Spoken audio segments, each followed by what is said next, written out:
What's more important is he a man of his word? It was really cool that he won for another reason that isn't shown in the show.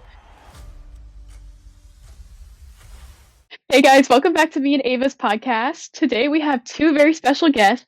We have Daffne number 976 and Dallin number 494. Thanks for coming on, guys. Of course. Thank you for having us. Yeah, thanks. What's up, guys? So we're going to look back on some of the episodes. And so going in a little bit of chronological order, Daffne, we want to start off with you. And can you tell us a little bit about the ball drop challenge? I can.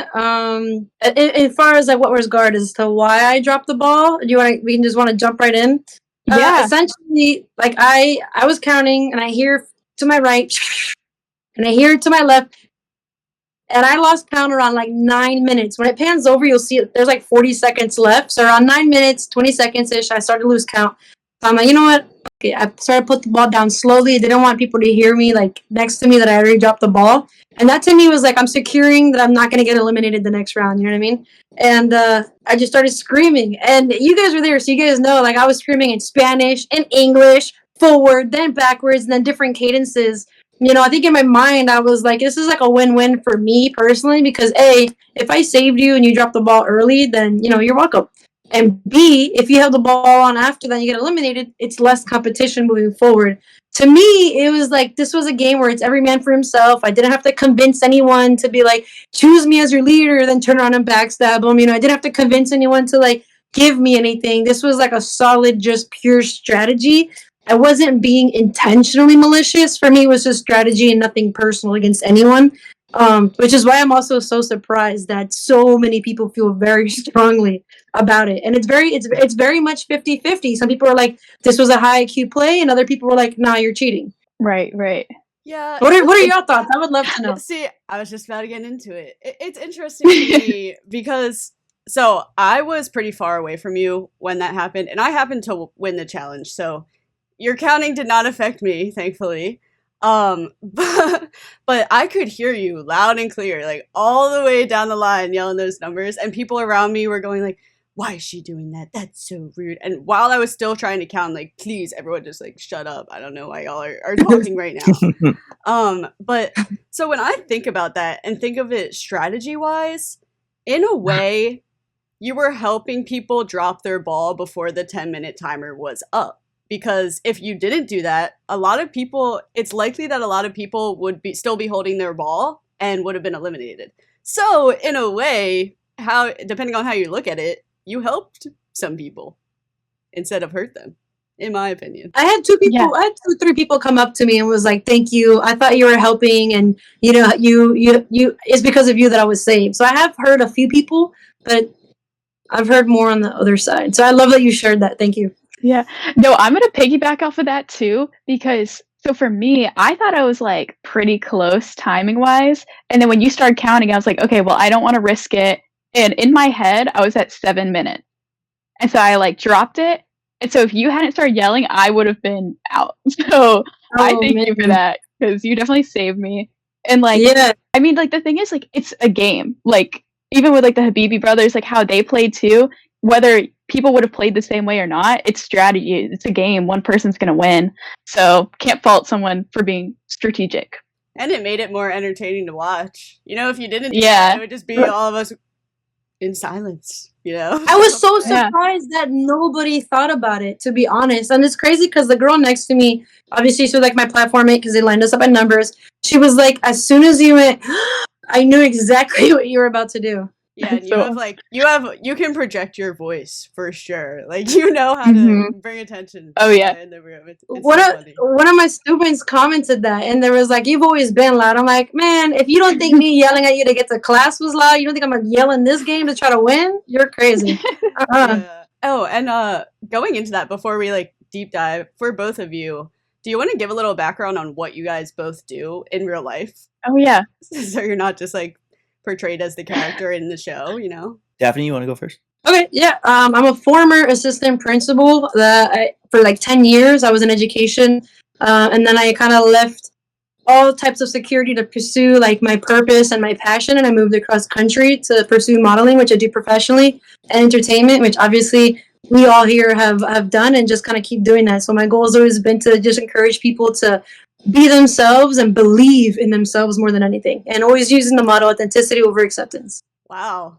That was some That's so power good. right there, Daphne. I love Dang, that. that really was. Because you followed up with like a message on not just what you do, but why you do it. That's like, that was cool. Like, I don't think I can match that, because I'm just going to straight up say what I do. I am a freelance illustrator, animator. So I work a lot with just a variety of clients, mostly just either artwork or animations. I also do content creation on the side, have my own little community online. It was interesting that they chose animator for my title, because I would say that I do more illustrations than animating. And I'm also a writer. I write a lot of different stories. A lot of them I post on my Instagram, like in a comic book format type. A lot of it is anime, manga inspired. So that's what I do, and I've been doing it for like 3 years or something. I love it. It's the best. I could honestly draw forever. I have my sketch pad right here, ready to go. So when we're done, I can get right back to it. So Are you sketching us right now?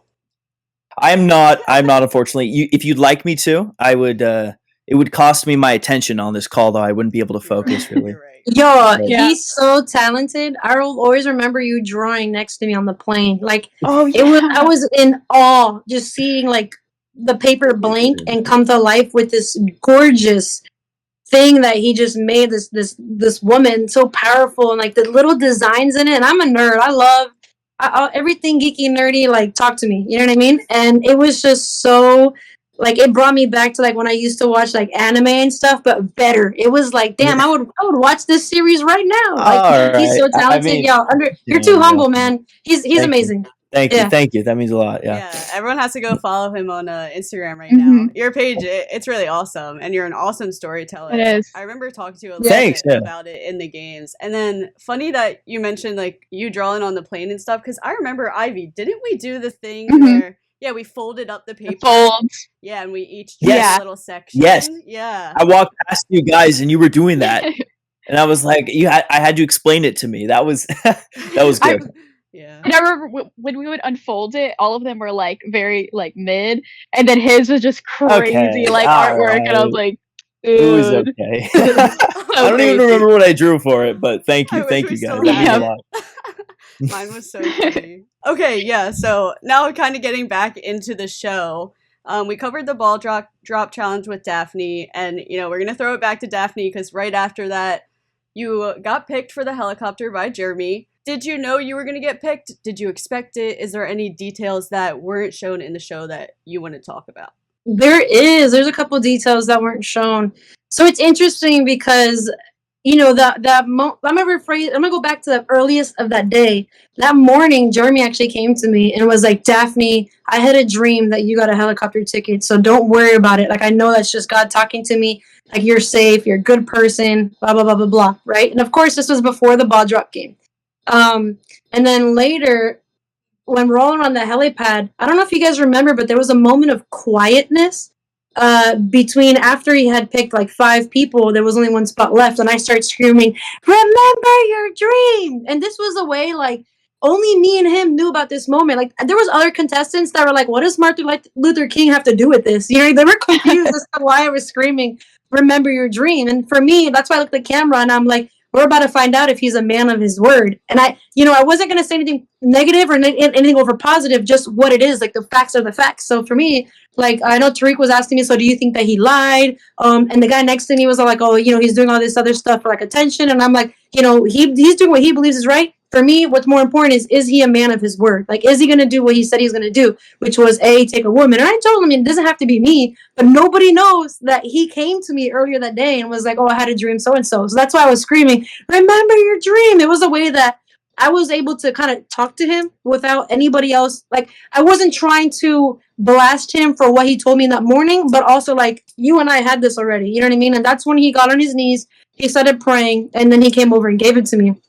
And they also cut out, there was the girl in the beginning of the video and the episode who was like, I see a lot of men go on the island. She actually was one of the ones who when I was on getting towards the helicopter, she was booing, like, boo, which is fine. Like, a lot of people were like, she sabotaged the game. I can't believe it. So I kind of just like looked at her and she was like, yeah, you. And I said, you're entitled to your emotions. That's okay. Your feelings are valid. And so she's like, fuck you. And that's the moment I go like this. That is aired. So they cut out that whole other piece, but they Oh my showed gosh. me doing this. Like, all right, you feel how you feel, but I'm getting on this island. You know what I mean? So Yeah. those moments, like those tension, those high stress like moments aren't really shown, just like bits and pieces. But at the end of the day, he did hold on to his word. Me and Jeremy have talked a lot since then. We talked a lot on the island because obviously like the energy shifted from both of us being like kind of well liked by the majority of people to like laser beams, target on our back, like nah, you know what I mean? And early in the island, there were some things that I faced like behind the scenes that isn't also talked about because of that situation. So it's interesting. But me and him have talked, and he says to this day that like I would still pick you, I would still choose you because I know you are as a person. Like that one game doesn't define you, So it's cool.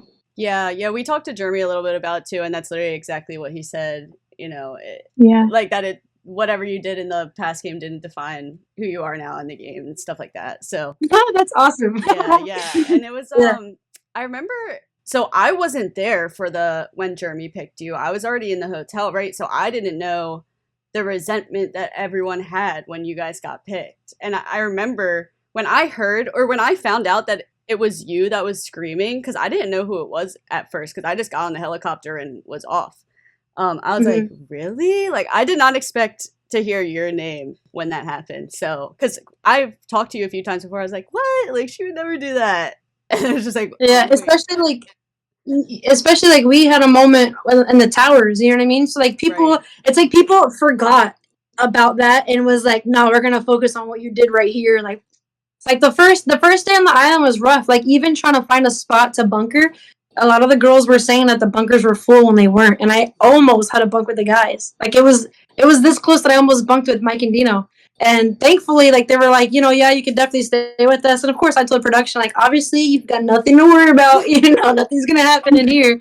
And they ended up moving things around. And shout out to like Piper and Kendra. Like they're the ones who actually were like, hey, this space is open. Come stay with me. And they were really cool. So Yeah, shout out to them. That's awesome. So awesome. So Dallin, talking about the island a little bit, do you want to talk about how you went through? Because you got picked by, was it Misha, right?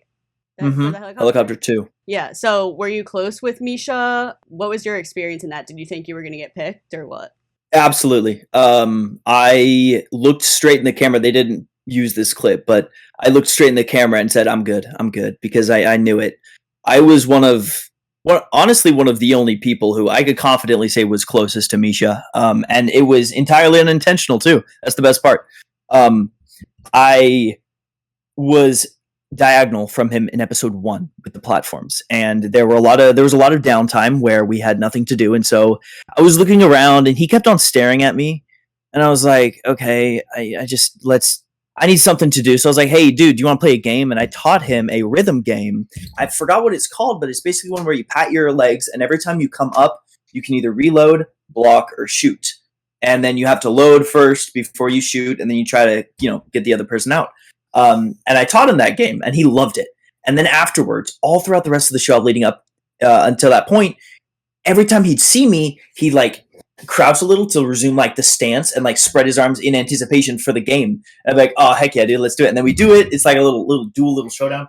We bunked in the same cabin. I spoke with him a lot, and it was really cool to see how I had unintentionally built a friendship that I had no idea would pay off later down the road, because everyone trying to buddy him, I'm keeping my distance. There's a shot of me just smiling and not saying anything when people are cheering, because I'm like, it's because this friendship is paying off. And it's was really cool that he won for another reason that isn't shown in the show. As they were hiding the ticket, I was talking to him, and we were both sitting on a bunk together. I was sitting with the guy who would find the ticket, and I had no idea. And he tells me, the very next bribe, I'm out, I'm gone. And I was like, dude, what's going on? He's like, I'm drained, I'm done, I've had my limit. The further I get on, the more exciting it is, but at the same time, the prospect of leaving with nothing, no reward, is just too terrifying to me.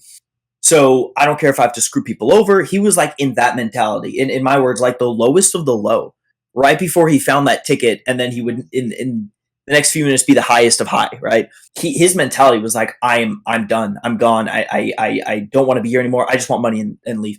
And I told him, I was like, hey, dude, just this last challenge. Just push through this one. You're going to be okay. You know, we didn't know what it was at the time, but I'm like, just always make a decision like after you've had time to think about these thoughts, right? Never act in the heat of the moment on an emotion, process them, take some time. There's still plenty of people, 5 more helicopters, right? I'm like, just take it easy. And he did, got rewarded for it. I was so happy for him. I was very proud of him for sticking it out. And I whispered that to him when I hugged him, because he really deserved to win that. And yeah, I had no doubt in my mind he would pick me. Yeah, wow, that's awesome. I've never heard that story before, Yeah. so it's crazy how he was like such a low, and then he was the one person to find the ticket. That's crazy. I wish they showed that, because they have cameras in the bunk rooms. Of course, I don't know if they're going into the ethics of that, but like they had a camera, and we were in the hallway. They could have at least thrown in one clip of some audio of him saying like, "Hey man, I'm done. I want to go home so bad." So like, I think it's really cool that I'm able to at least talk about it, because I don't know. I think he deserves more recognition for his mentality and his like mental fortitude to keep pushing. I was really cheering for him in the island. So yeah, I never talked to him much like before the island, but for some reason, like I just wanted to root for Misha. Like I don't know why. Yeah. I just he just seemed like humble a dude, sweet right? dude. Like, Yeah. I just wanted Just to a root quiet, for him. a gentle giant, you know. Yeah.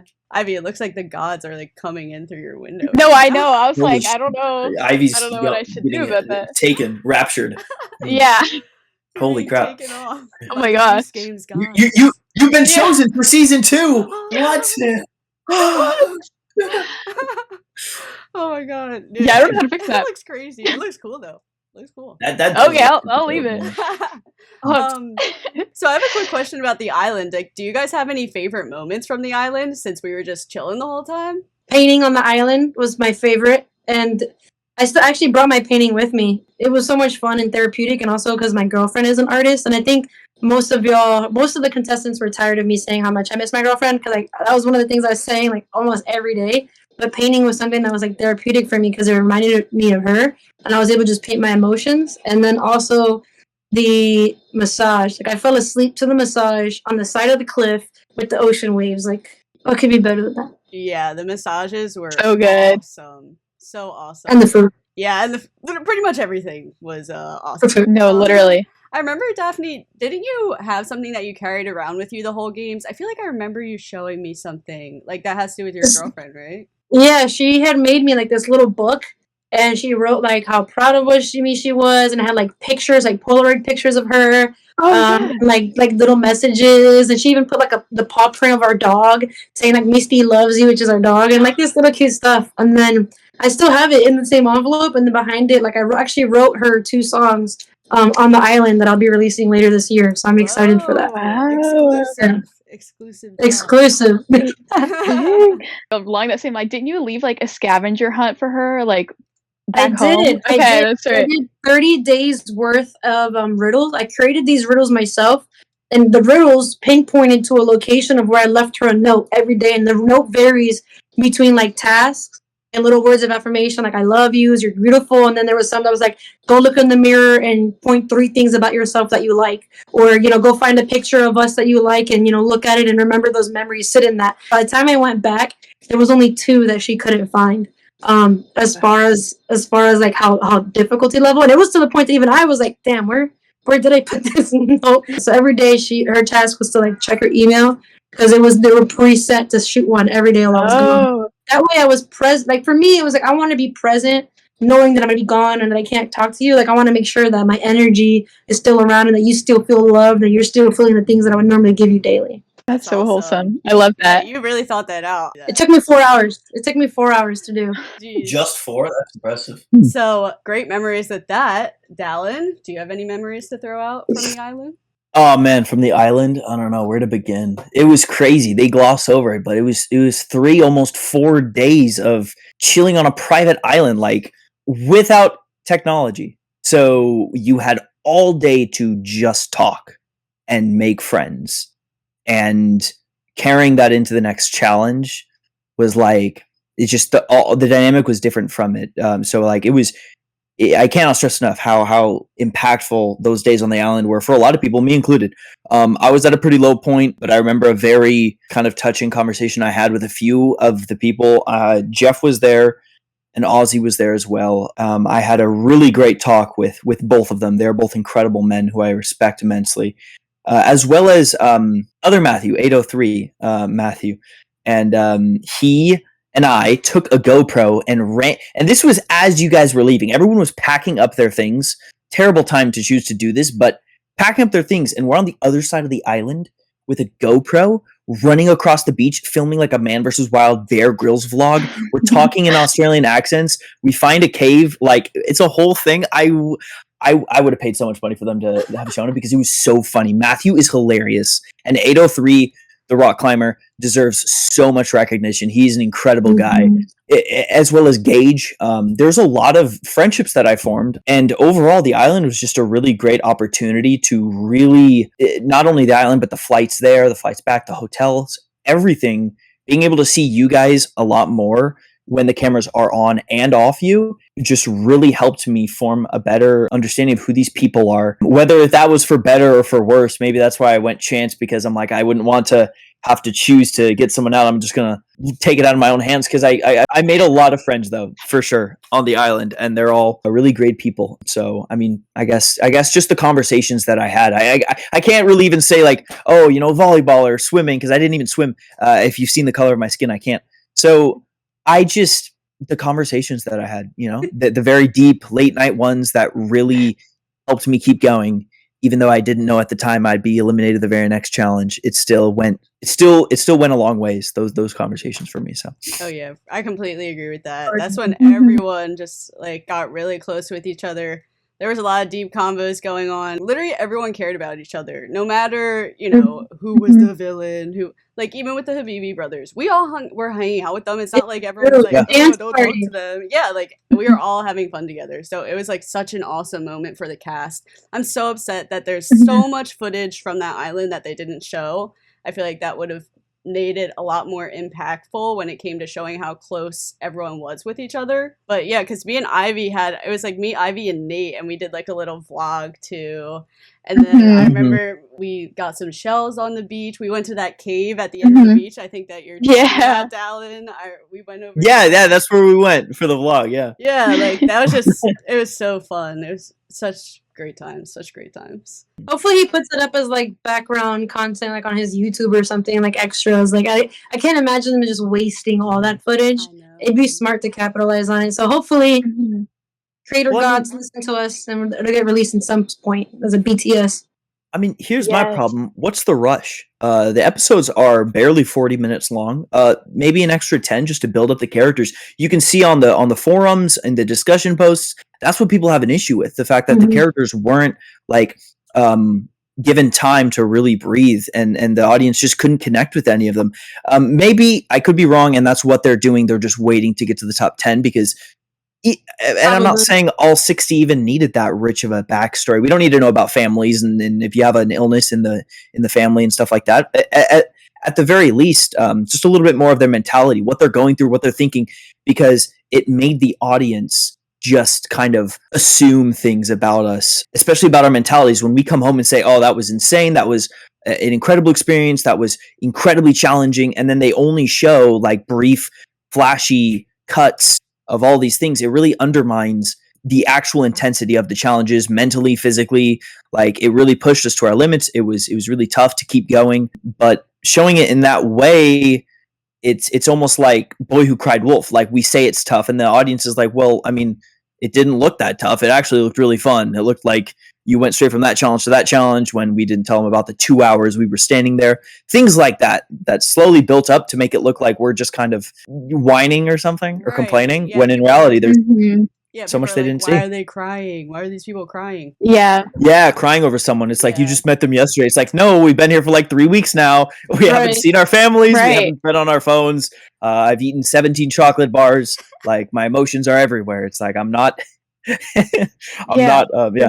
So, going from good memories to not so good memories, let's dive into chance, because we weren't there. You two were both there. Dallin, you had a great one-liner that really stuck with me.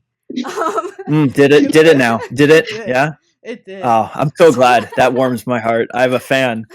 You have a lot Yeah. of fans on Reddit. Yo. Yeah. There's a couple of faves. They made a little posting, and I was like, "That's so We get a wholesome." chance to mourn. It was Yeah. perfect. We get a chance to mourn. You're It's funny. funny because it's. I try to be. At the time, I don't even remember saying that. Out of all the things I said, that's the one thing I don't remember saying. But the thing is, I mean, it was so quiet. It was so unbearably quiet. And I am an awkward person socially, and I need to fill the silence because I can't. And so I just started saying random crap, just spouting it out. And if they never showed a single clip of it, that'd be fine. I just needed some way to like unwind and like decompress because I was stressed. So I just started talking, and it's great that they used that one. But It was perfect timing yeah. in the show. It was so funny. Yeah, no, it was so It really funny. was. It really pretty was. It- That it was- episode's actually my favorite. I've seen that episode 5 times Yeah. already. Like my favorite one. I mean, they Ironic. did drop fast, you know, like people were going, and so I like saying that wasn't just a joke. It was like genuine. Like, can we have a moment to like process what's happening? Because I can't even like you just hear behind you, and you just, and you're just like and then you fall, you fall, and then you're just like, gosh, it was quite the challenge. Yeah. Mhm. So when the wheel was spinning, let's address how it went backwards. That was a little interesting. How are you guys feeling when that was spinning when it happened? I mean, thank God it went back 1 because everyone was hoping for 0. But the more that we saw it trickle up, and like, damn, are we all about to just get out? Like, all of us just gambled our opportunity for real. And well, I'm so expressive. Like, my face on there the entire time was like this is Yeah, I was like the yeah. whole time. So I my was mouth was a coin slot. I was That's funny, Queen slot. like, yeah, it was. Yeah, Crazy. it was crazy. I was grateful for that one little because that was the difference between 12 to 14. It's wild. I'm gonna like say though, I'm gonna like kind of not disagree, but I would say that at that moment I didn't care. At that moment, 14 and 12 were the same thing to me. The odds were still devastating, and I was already mentally preparing to go home rather than delusionally think that I'd be one of the 4. I was like 16, 14, 12. Any of those 3 numbers are just terrible. And so my mood didn't change that much, you know? Yeah, I mean either way, it's Sorry to be a pessimist. Yeah. Yeah. Apologies. how would you have felt if you landed on the money? Oh man, it would have been awesome. Yeah, awesome. But like we could get the money and then it could spin again and land on 16. So Yeah. like my stress would still be there. I'd be Yeah. like, okay, I'm a little bit richer now, but still equally stressed. And so Right. it would be nice though to avoid to double I think tap. It would have padded the disappointment a little bit better. You're gonna be like, oh, I'm out, but here I'm going home with 30 G's. You know what I mean? Like, Yeah. Yeah, that is very fair. Right. Um, What made y'all choose chance? Like, what was your mentality between choosing chance over mental or physical? I've always been the type of person like I just take chances. I drove across country to pursue my dreams. Like for me, it was like this was just another one of those. Chance brought me here, and chance is what took me out, and I'm okay with that. You know what I mean? It was Right. like opening at the close for me, and also like the night before, I had seen the red door, and something was just like pick the red door, and I just follow that, and I'm grateful because I had some opportunities that came up that I wouldn't have otherwise had. Like for me in my situation, it was everything happens for a reason, and it was my time to go because some of the things that happened immediately when I got back wouldn't have happened. So I'm at peace Right. with it. Everyone asks me all the time, like, would you have chosen physical or mental? And I looked at physical and I was like, no, no. So yeah, I'm still at peace with it. Yeah. That's I'm go- awesome. I'm gonna echo Daphne. That was a good point that she's okay with it because Mental, you could make excuses that you fumbled, you forgot something that you should have gotten right. Physical, maybe the fact that you tripped or the fact that you're like, no, I usually do those. With chance, you have to be okay. You have to be okay with it. Like the fact that you chose chance means that there is no complaining. You're either out or you're in, and you have to be okay with that. And there was a lot of peace that came with that thought. When I looked at those 3 doors, I said, okay, which door, if I lost, which challenge would I still be able to sleep at night with, knowing that I lost?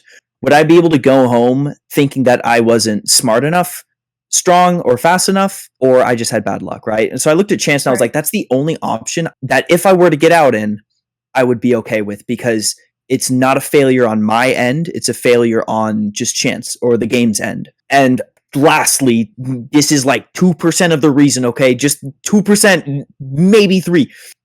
I'm a content creator. I'm a Twitch streamer. It's funny. I'm like, that would be so funny. And so like in the camera, they're like, why'd you choose chance? I'm like, it's the funny one. It's the funny option, Jimmy. It's like, let's go gambling, right? It's like, put it all on black. It's it was so gambling. exact. That's what went in my head when I saw the door. I was like, let's go gambling. Oh dang it! And then I fell. I was like, oh dang it. But genuinely, there was a little bit of comedy that went into it, and some people could say that that's kind of like immature to not have your head in the game in that moment. It's like, why would you at this point too, such a pivotal moment where it's like really narrowing down, think of this in a funny way? I'm like, well, a lot of reasons. One of it's just helping cope with stress, just to relax and be like, you know what? There's always going to be some degree of chance. Even in physical, there was an element of chance being on two teams, watching someone hang. And you can't step in and hang with them. You just have to watch. So there was an element of chance in everything, in all of the challenges. So I just had to make the decision I know that I would be able to live with the most. And Daphne said it perfectly too. You know, she was okay with it, just as I was. That's such a good answer. Thanks. I like how you talked about the sleeping well at night with it, because I know Ava and we both had similar experience where we've dreamed about our elimination and just like clicking the button. So to that degree, I wish. I'm going to compliment you guys, though. I'm going to compliment you guys, though. To do mental and physical, that's still, I feel that's more stressful, you know? Chance is a cop-out. Chance is the easy way out. Chance is like, okay, I made my decision. My challenge was picking the door. After that, I can go to bed right now. I can rest. You guys were still in more of a competitive mindset, had your heads in the game, and were like, okay, I've got to lock in. I've got to focus. And you gave it your all. Whereas Chance, like I said, it was a little bit of a cop-out where it's like, okay, all we had to do is choose the door and then the game plays itself, right? So good on you guys for that. Yeah, I For mean, sure. it's like with mental, it's just annoying because, of course, it comes to trivia again. We already did trivia in episode 2. Yeah. Like, come on now. But in reality, when you think about trivia, it's general knowledge. So it's whether either you know it or you don't. And that's the chance. The IQ test was irrelevant. Yeah. So relevant. I was like, so relevant. Yeah. That's so true. So, Daphne, you were the first to drop, right? I was. Nobody here knows this, but so if you guys notice, maybe not, I chose the third pillar back. Originally, it was actually on the second one, and I looked down and there was a sticker. And at first, I couldn't make out what the letters were saying, but it almost looked like someone put duct tape and then wrote on it, and it said plug.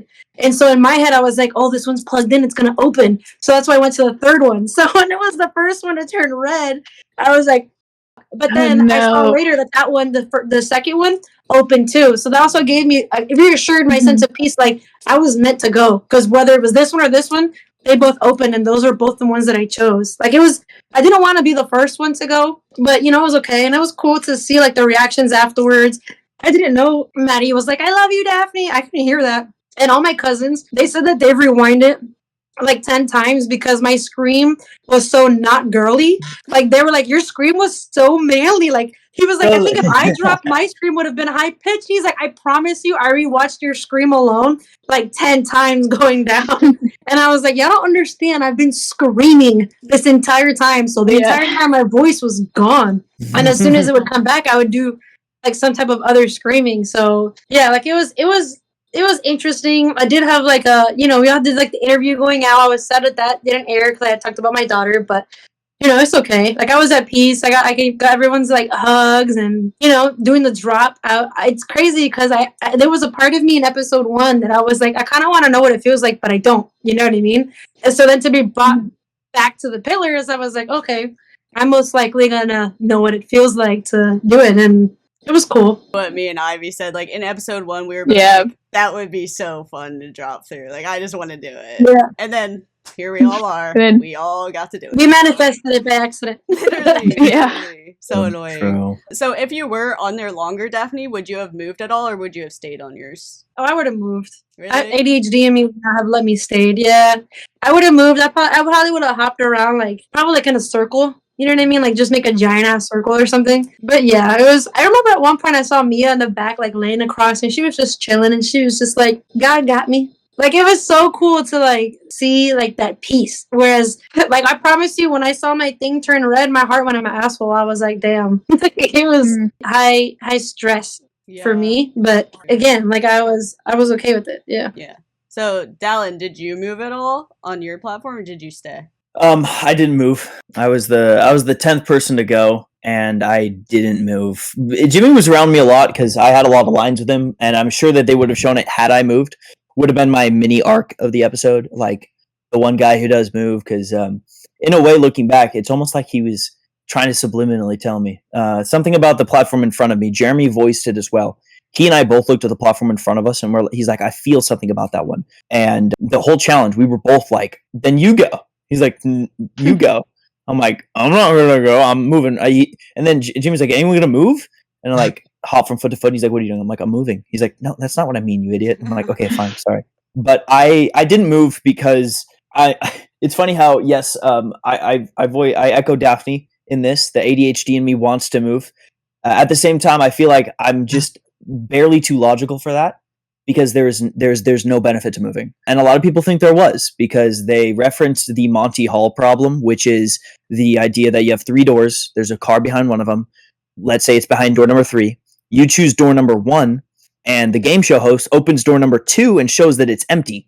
And he asks if you want to stay on 1 or switch. I don't know if you've ever heard that before. They've used that in a movie. It's called the Monty Hall problem. And people said it's the same thing here, that every time you get to switch, you should switch, because that's the solution to the problem. The idea is that you always switch when given the opportunity.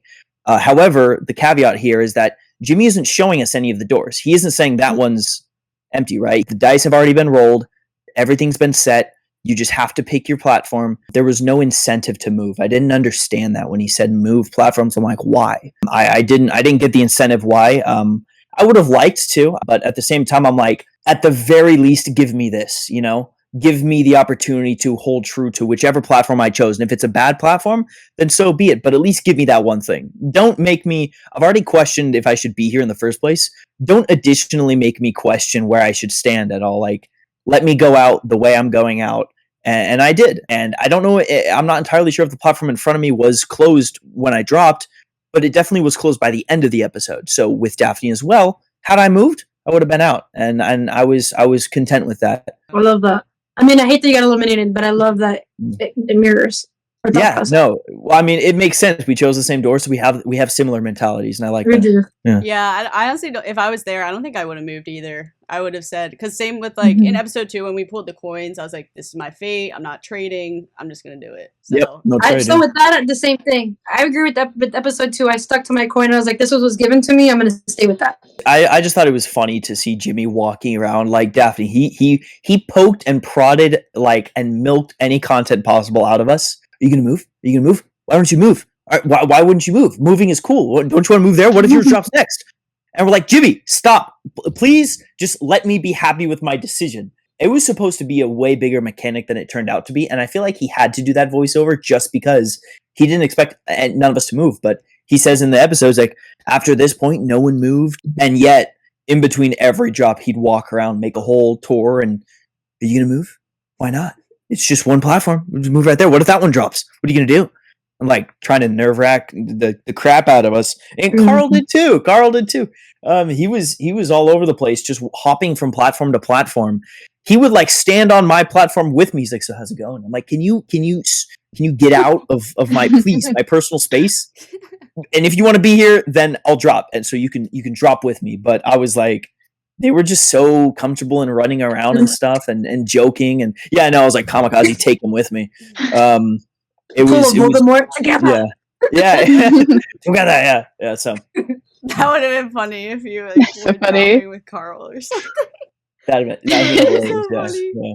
Do you guys have anything else to say about that challenge in particularly? Because this is where all of our games came to an end. No, I mean, like I said, this was my favorite episode. I've seen it at least 5 times. I would 1000% watch it again. And I'm excited to watch it with my daughter. My daughter lives in Florida, so she's just now on episode 4. And so I've been like FaceTiming her and watching it with her because our schedules have been like insane.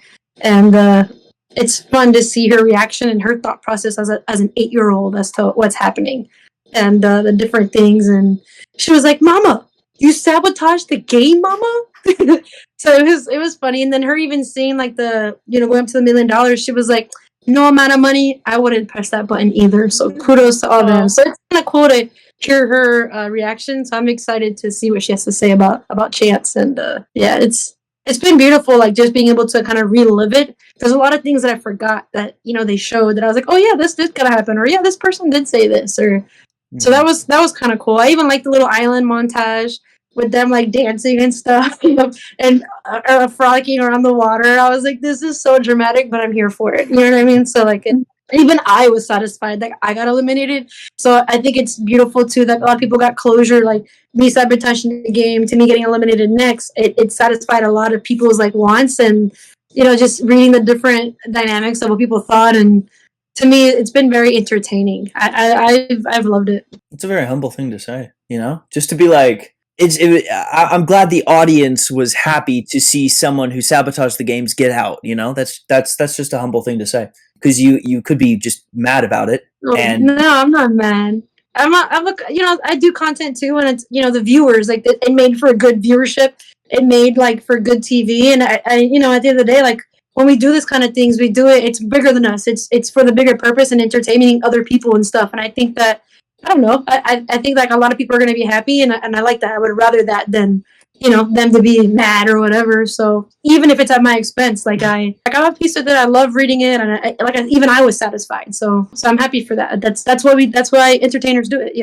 Yeah, that's an awesome mindset to have. And I'm glad that you feel that way too, and that you're not trying to fight that you're a villain in the show. Like that's just TV. Oh no, that's just how TV. Yeah, people who know me and they know who I am as a person. They ask me all the time, like, how do you feel the way you're portrayed? And I was like, I think it's very real about humanity. We as humans, we make decisions, and sometimes decisions are good decisions, bad decisions, and questionable decisions, right? It's a choice.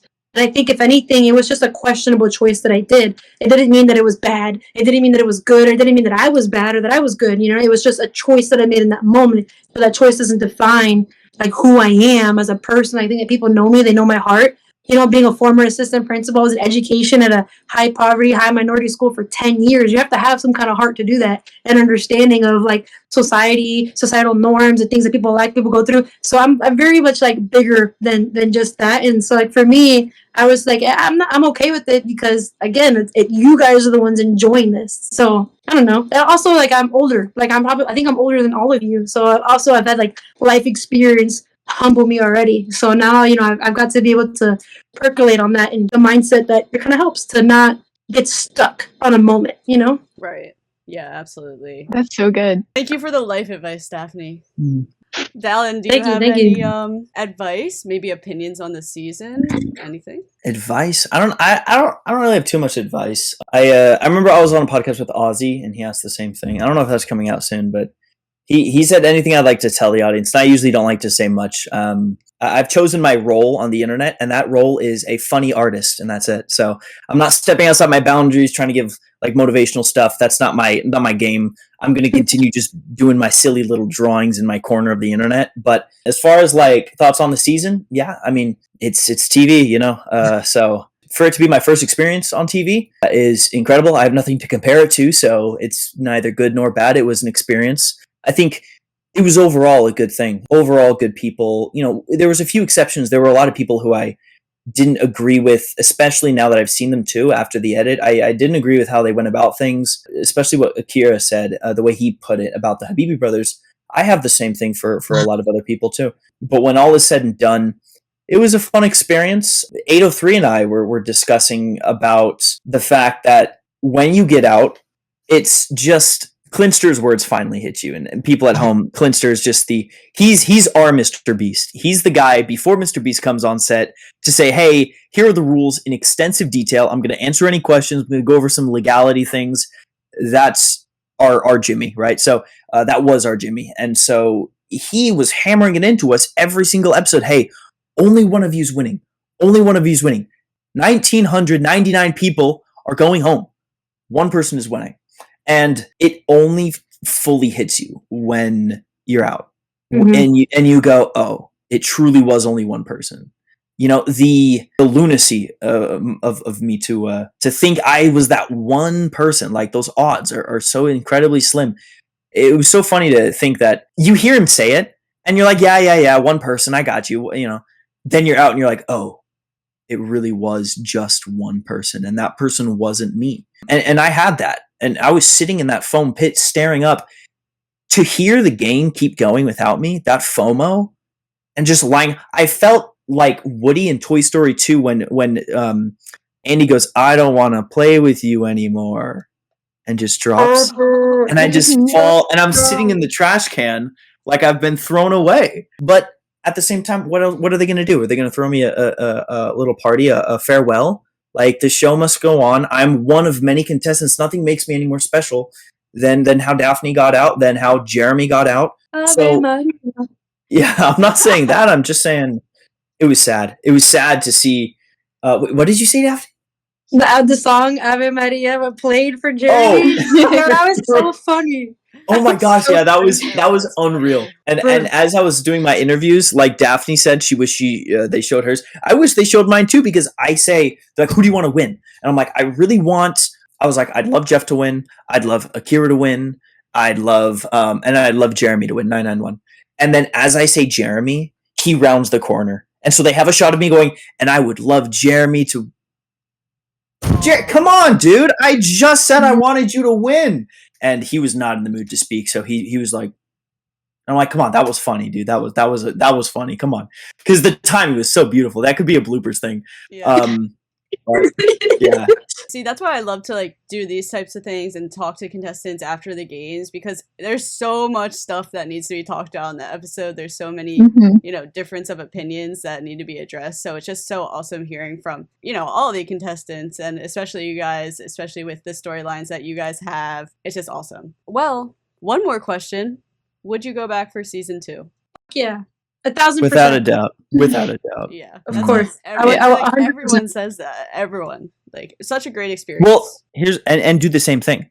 Like, not entirely the same thing, not get out, but I wouldn't try to like, oh, now I've already been a nice guy. Now I'm going to try to play a villain for fun, spice things up. It's like, I will be the same person because that's who I am. And so I want to point that out too, because some people I've talked to, they're like, I'd go back, but I'd be a little meaner or I'd be a little nicer or whatever. I'm like, and that's not a bad thing either, but just be who you're more comfortable with. I'm the same with you there, Dallin. I would play exactly the same as far as my mindset of, I just want to see everything there is to see. That was my mindset from episode 1. I want to go all the way to the end because I want to see everything there is. I want to play all the games. I want to just have fun with this experience. And you hear me screaming that in the tower too. Have fun. Like, to me, that was the basis of everything. Like, I want to enjoy it all. And like, if there was one thing of regret or damn, like, I really wanted to see like the pirate ship. You know what I mean? Like, that was the one thing that I was like, that was like the kid in me that really wanted to see that. So I would have the same mindset for season 2. Like, I want to see everything there is to see. Yeah, completely agree with that. I feel the same way.